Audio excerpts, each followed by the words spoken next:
రాజకీయాల్లో సర్దుబాటు సహజం. కానీ ఆ నియోజకవర్గంలో ఓ ఎమ్మెల్సీ, మరో మాజీ ఎమ్మెల్యే మధ్య ఓ వింతైన సర్దుబాటు చేశారు వైసీపీ పెద్దలు. దీంతో వైసీపీ ఇన్ఛార్జ్ ఎవరో అర్థం కాక గత 5 నెలలుగా ఇబ్బందులు పడుతున్నారట అక్కడి కార్యకర్తలు. భవిష్యత్తులోనైనా ఆ ఇద్దరిలో పూర్తిస్థాయి ఇన్ఛార్జిగా ఎవరు వస్తారో అని తెగ చర్చించుకుంటున్నారట. కొన్ని నెలల్లో తానే ఇన్ఛార్జిని అంటూ మాజీ ఎమ్మెల్యే చెబుతుండగా, కాదు తనకి ఫుల్ పవర్స్ రాబోతున్నాయని ఎమ్మెల్సీ అనుచరులు చెప్పుకుంటున్నారట. ఇది కడప జిల్లాలోని జమ్మలమడుగు నియోజకవర్గ వైసీపీ కథ. అసలు అక్కడ ఏం జరుగుతుందో తెలుసుకుందాం. రాజకీయాల్లో శాశ్వత మిత్రులు, శాశ్వత శత్రువులు ఉండరంటారు. ఇది దాదాపుగా నిజం. ఫ్యాక్షన్ రాజకీయాల్లోనూ ఇది సాధ్యమైంది. అయితే అది మళ్లీ వికటించింది కూడా. దివంగత ముఖ్యమంత్రి వైఎస్ రాజశేఖర రెడ్డి పుట్టిన నియోజకవర్గం జమ్మలమడుగు. ఇక్కడ రాజకీయాల్లో బలమైన ఫ్యాక్షన్ నడిచింది.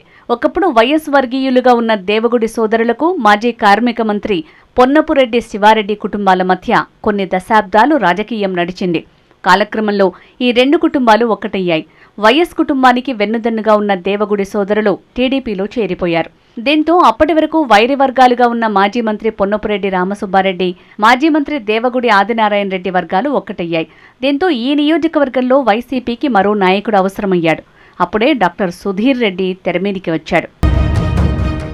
మొదటి నుంచి వైఎస్ రాజశేఖర రెడ్డిని తీవ్రంగా వ్యతిరేకించే మైసూరారెడ్డి తమ్ముని కుమారుడైన సుధీర్ రెడ్డి జగన్కు వీరభక్తుడైపోయాడు. 2019 ఎన్నికల్లో సుధీర్ రెడ్డి జమ్మలమడుగు నుంచి భారీ మెజారిటీతో ఎమ్మెల్యేగా గెలిచాడు. బలమైన నాయకులుగా ఉన్న దేవగుడి ఆదినారాయణ రెడ్డి, రామసుబ్బారెడ్డి తెలుగుదేశం తరపున ఎంపీ, ఎమ్మెల్యేలుగా పోటీ చేసి ఓడిపోయారు.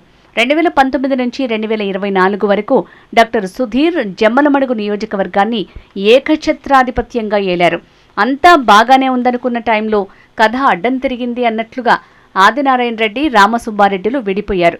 జిల్లాలో తెలుగుదేశం పార్టీకి బ్రాండ్ అంబాసిడర్గా ఉన్న పొన్నపురెడ్డి రామసుబ్బారెడ్డి వైసీపీలో చేరిపోయారు. దీంతో జమ్మలమడుగు వైసీపీలో ఎమ్మెల్యేగా ఉన్న సుధీర్ రెడ్డి, కొత్తగా చేరిన రామసుబ్బారెడ్డి మధ్యన విభేదాలు తారాస్థాయిలో ఉండేవి. ఇచ్చిన మాట ప్రకారం 2024 ఎన్నికల ముందు రామసుబ్బారెడ్డికి ఎమ్మెల్సీ పదవి ఇచ్చారు. అప్పటి నుంచి రామసుబ్బారెడ్డి వర్గం కూడా జమ్మలమడుగు వైసీపీలో స్పీడ్ పెంచింది. 2024 ఎన్నికల్లో సుధీర్ రెడ్డి వైసీపీ తరపున పోటీ చేసి ఓడిపోయారు. మళ్లీ రామసుబ్బారెడ్డి, సుధీర్ రెడ్డి వర్గాల మధ్యన ఆధిపత్య పోరు పెరిగింది. సుధీర్ రెడ్డి తాను నియోజకవర్గ ఇన్ఛార్జినంటూ రామసుబ్బారెడ్డి వర్గాన్ని టార్గెట్ చేయడంతో ఇద్దరి పంచాయతీ పార్టీ అధినేత జగన్ సమక్షానికి చేరింది. దీంతో జగన్ సూచనల మేరకు జమ్మలమడుగు నియోజకవర్గాన్ని 2గా విభజించి ఒక్కొక్కరికి 3 మండలాలను కేటాయించి ఇన్ఛార్జీలుగా నియమించారు. జమ్మలమడుగు, పెద్దముడియం, మైలవరం మండలాలకు ఎమ్మెల్సీ రామసుబ్బారెడ్డిని ఇన్ఛార్జిగా నియమించారు. ఎర్రగుంట్ల, పెద్దనూరు, కొండాపురం మండలాల్ని మాజీ ఎమ్మెల్యే సుధీర్ రెడ్డికి కేటాయించారు. ఒకరికి కేటాయించిన మండలాల్లో మరొకరు రాజకీయ కార్యకలాపాలు కానీ వర్గాలను ప్రోత్సహించడం చేయకూడదని నిబంధన విధించారు. ఈ క్రమంలో మళ్లీ నియోజకవర్గ ఇన్ఛార్జి పూర్తి బాధ్యత వ్యవహారం మొదలైనట్టు తెలుస్తోంది.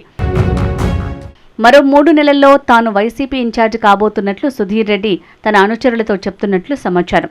అతనికి కౌంటర్గా ఎన్నికల తర్వాత సుధీర్ రెడ్డి నియోజకవర్గంలో కానీ తనకు కేటాయించిన మండలాల్లోనూ కనిపించడం లేదని, ఇక సుధీర్ రెడ్డికి ఇన్ఛార్జి పదవి వచ్చే అవకాశం లేదని రామసుబ్బారెడ్డి వర్గీయులు చెప్పుకుంటున్నారట.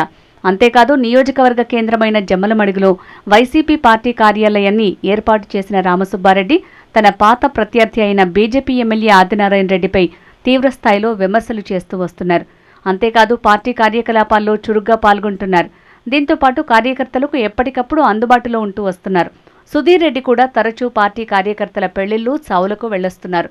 ఈ క్రమంలో అటు సుధీర్ రెడ్డి, ఇటు రామసుబ్బారెడ్డి వర్గాల మధ్య మళ్లీ ఆధిపత్య పోరు ప్రారంభమైనట్లయింది. ఏదేమైనా వీరి పోరు రానున్న రోజుల్లో ఏ మలుపు తిరుగుతుందో, అధినేత ఏ పరిష్కారం చూపుతారో వేచి చూడాలి మరి.